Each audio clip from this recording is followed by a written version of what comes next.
And now to the faces behind these statistics.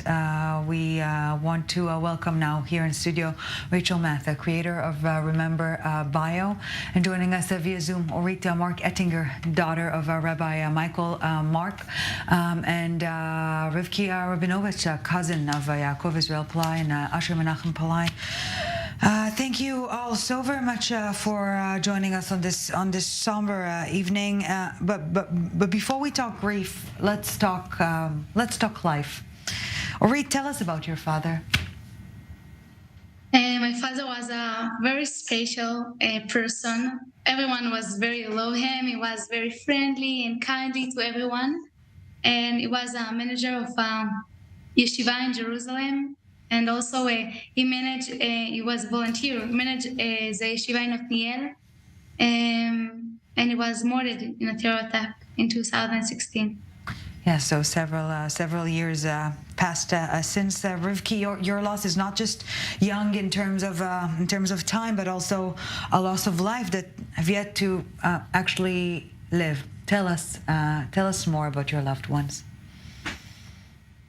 So Ushi and Yaakov are my husband's nephews. Sorry. Yeah. My mother-in-law is Dvari Palai's sister. Ushi and Yaakov, when I came into the family, Yaakov was a little baby, a chubby, cute baby, and Ushi was a little wild child. I saw them growing up. They're adorable. They didn't even, Yaakov didn't even know how to learn, or he just learned the Aleph base. He was really young. We feel they're lost every day. It's something that our family are really close to. It's like our nieces and nephews, that family. And Rivky, what would you say is the most prevalent sentiment? Is it anger? Is it pain? It's pain. I don't feel any anger, and our family too. It's a lot of pain and a lot of chizuk and emunah, especially because of Dvari, the mother. I'm sure you all saw her. She's a special lady and a strong lady and a great mom, and she helps us through this more than what we help her. She gives us the strength and the emunah to carry on, and we feel that it's not for nothing. This happened to us, and we just get closer to Hashem and closer to each other because of this. Orit, how do you cope? Do you resonate with what Rivky is telling us, that from the pain there's this strength that grows from within? I think when you lost, for me it was my father, and for her nephews, you don't know what to do, and you have no idea how to deal with your life and how to continue without them. And I feel that I lost everything, but I want to control. And I want to know that I control on my life, and I want to decide to live and to continue and to do good things in our crazy and difficult life. And I decide to continue the light of my father, and I think this is giving me strength to continue and, to wake up in the morning. So I'm doing a lot of different, very special things to continue his light. So to this point exactly, Rachel here in the studio, Remember Bio is all about continuing the legacy of making sure the memory and presence of those loved ones will last. Yes, and it's not just that it will last because I wrote about my mother or my father.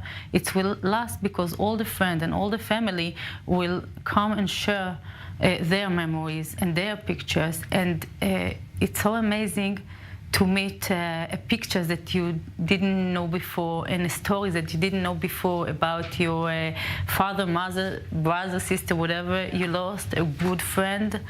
Every close lost is something that you take for your life, and every small memory that we get after years, it's like something that gives so much.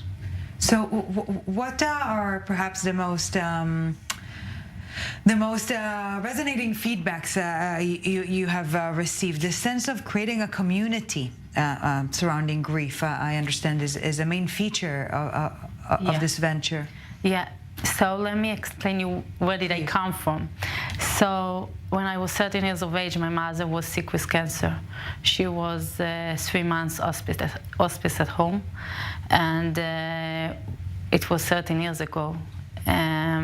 Ezra Mitzion was a very young organization in Israel that helped cancer situation, and they come and they build us a hospital at home. And when my mother passed away, the rabbi of the organization, Rabbi Cholak, suggested me to raise money from the people that are coming to our house for the Shiva, to tell them how difficult it is that nobody can take care of this situation. And we will build, in memory of my mother, we'll build like a room that can give all the equipment, the treatment. Yeah, everything, like it's special beds, balloon oxygens, all what we need. And we did it, and we raised a lot of money. My mother was a diamond business, and my father was a rabbi, so a lot of people came in, and we did it. And since then, I'm raising money for volunteer purpose. For good a girl, yeah, 30 years. And I found that